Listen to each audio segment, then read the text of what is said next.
Hello everybody, I'm back again and I'm going to be talking about a skincare issue that a lot of you requested. So it's going to be on the topic of acne and acne prone skin, and I'm going to be sharing how you can control your acne. But first of all, it's important to know why acnes are caused on our skin. So if you understand like the reason why acnes come up, then it'll be much more easier for you to control and take care of your acne. And I'm also going to be sharing at the end of the video how to choose sunscreen, like before buying, like what kind of sunscreens to look out for. So please watch my video till the end to know more about it. So in my last video on oily skin, if you guys watched it, I mentioned that we all need to produce sebum through our pores to lubricate and to moisturize our skin. It's very important. So not all sebum production is actually bad. So what I'm going to be sharing today is a common cause of acne. However, there are different kinds of acne, like hormonal acne, fungal acne.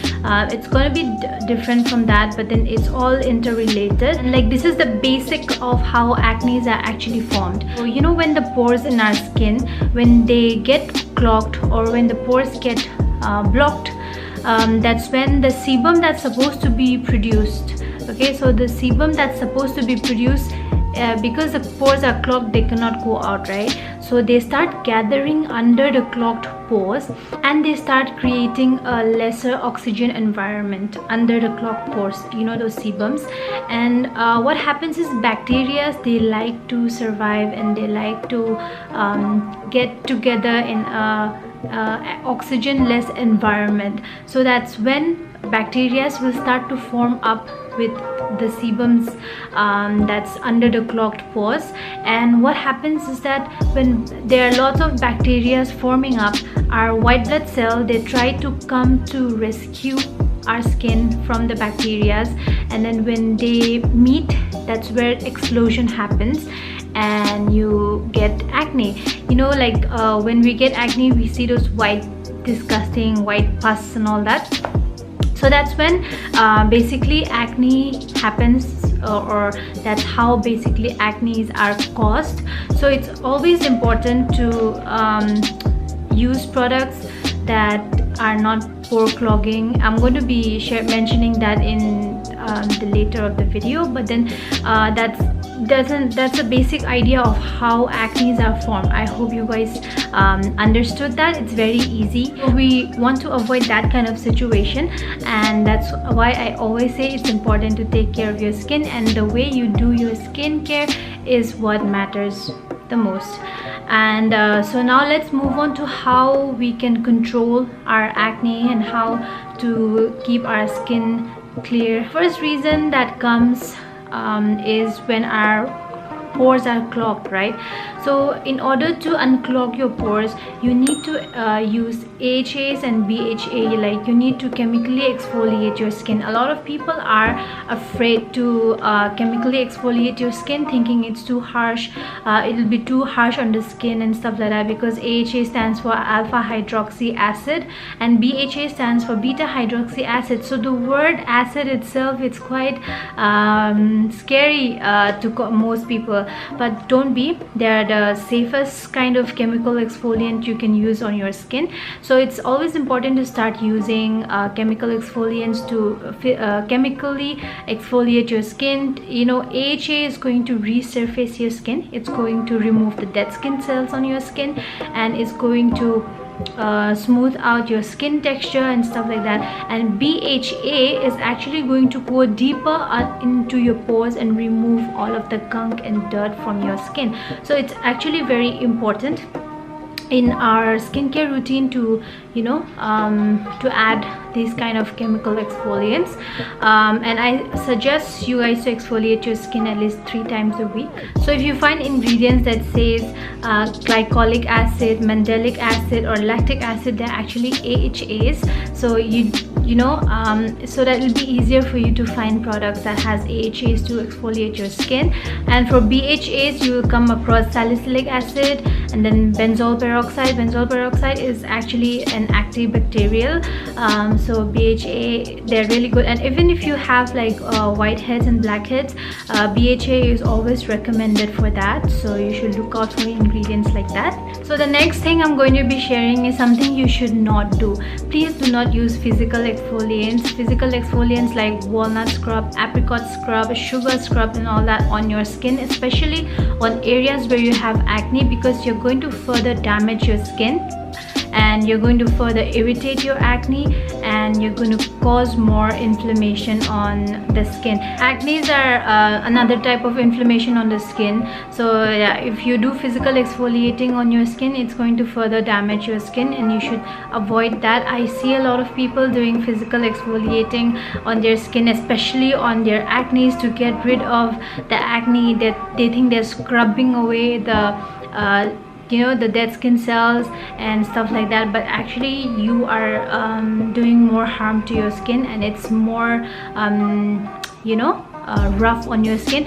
Like when you think of it, like walnut, apricots and all, they're like naturally available things, right? But then not everything in that comes naturally is meant for your skin. So on the other hand, like AHAs and BHAs, those chemical exfoliants, they're actually much more safer to for your skin than using those naturally available walnut and apricot scrubs and all of that, so we all should come down to this and try and understand more. Like it's like common sense actually. You're using a foreign subject that's very harsh on your skin, and you're just like literally rubbing it all on your skin, and your skin is like very what do I say, the skin on your face is very sensitizing. It's very thin, and I always say we have to be as gentle as possible. And if you're using a physical scrub on your skin, that way you're in a way damaging your skin barrier also, and causing more irritation to your acne. So you should always avoid physical exfoliants. So the next point is something you should avoid, so it's avoiding comedogenic products, that is products that are pore clogging, and products that will help in clogging your pores. So when you have clogged pores, you have so many skin issues that will rise up. So yeah, it's always important to unclog your pores and avoid pore clogging ingredients. And one very commonly used pore clogging ingredient is coconut oil. Please avoid coconut oil. I mean the virgin coconut oil. I see a lot of people using it on their face to melt their makeup. Yes, I agree that coconut oil removes makeup, but that's not an ingredient you should use on your face, because they are pore clogging. And to make it easy for you, I'll be listing some of the ingredients you should avoid while buying skincare products, because these are like pore clogging ingredients. Next is to use skincare ingredients that are actually soothing and calming on the skin. So a very common ingredient that we all know are aloe vera, green tea, centella asiatica, and nowadays there is mugwort skincare lines coming up. They're really soothing and calming on the skin, so you should look out for ingredients like that. And centella asiatica has to be like one of my favorite ingredient, because they are also known as tiger grass. And if you don't know, the reason why centella asiatica is also known as a tiger grass is because when in the forest, like when tigers get hurt, they go near this plant and rub their body against the plant, so they can heal their wound. So that's also applicable to human skin as well. That of course they are undergone laboratories, and they have formulated in a way that it can go to our human skin.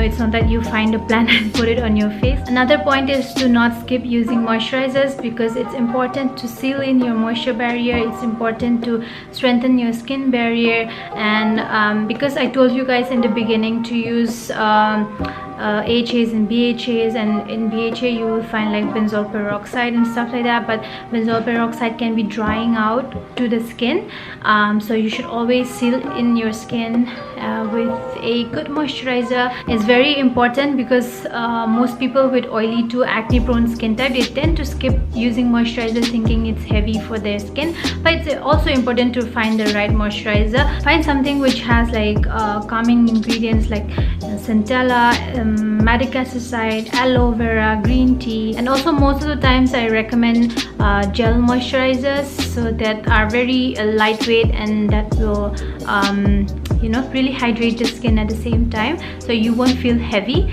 And another ingredient you also look out for is niacinamide. Not only does it suppress the melanin production, so it brightens the skin, your skin, but it is also anti-inflammatory, and it's a good anti-aging ingredient, and also it regulates the sebum production, so you should look out for that also. So last but not the least, it is to protect your skin from sun.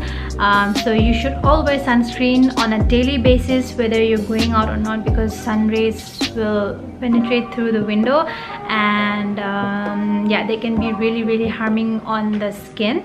So you should not avoid sunscreen. For people with oily to acne prone skin, when you look out for sunscreen, you should look at the ingredient list, and if you find zinc oxide and titanium dioxide, that's the sunscreen for you, because zinc oxide can be a good sebum inhibitor, and it has a good anti-inflammatory properties. And before I end the video, you should also watch what you eat. So sugar and dairy is something you should avoid if you have, even if you have hormonal acne. I also used to have hormonal acne, but after I avoided sugar, and I completely avoid sugar from my diet, like diet as in I don't go under a strict diet, like diet like what you're thinking, but then like in my daily food intake I avoid sugar, because I'm not a very sugar person. I don't have a sweet tooth, luckily, so I avoid sugar and dairy. So that gave me a lot of change in my hormonal acne. So yeah, you should make those small changes. Yeah, I hope you guys will give your skin some time. You know, everything won't things won't change overnight, so give your skin some time, be gentle, and be nicer to your skin. Stop using those physical exfoliants like I mentioned, and yeah, start being more gentle, and I'm sure you all will see good results. So it's time for me to sign out. I'll see you guys in my next video. Bye.